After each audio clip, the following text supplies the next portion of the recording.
ఇప్పటిదాకా చర్చలు చాలా ఇంట్రెస్టింగ్గా జరిగాయి.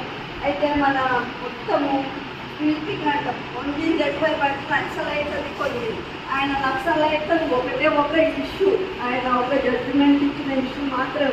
అసలు ఆయన ఎవరు, సుదర్శన్ రెడ్డి గారు ఎవరు, ఆయన ఎక్కడి నుంచి వచ్చాడు, ఏ పూర్వ పౌరులు ఆయన, తర్వాత ఆయనకు ఉన్నటువంటి క్వాలిఫికేషన్ ఏంటి, ఆయనను ఎందుకు అంత పెద్ద కూటమి ఒక మెంబర్గా ఎన్నుకొని యొక్క వైస్ ప్రెసిడెంట్ పోస్ట్ ఎందుకు నిలబెట్టింది, ఇవన్నీ మనం చర్చించుకోవాలి.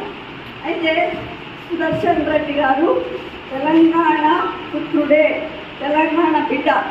ఉస్మానియా యూనివర్సిటీలో లా డిగ్రీ చేశాడు.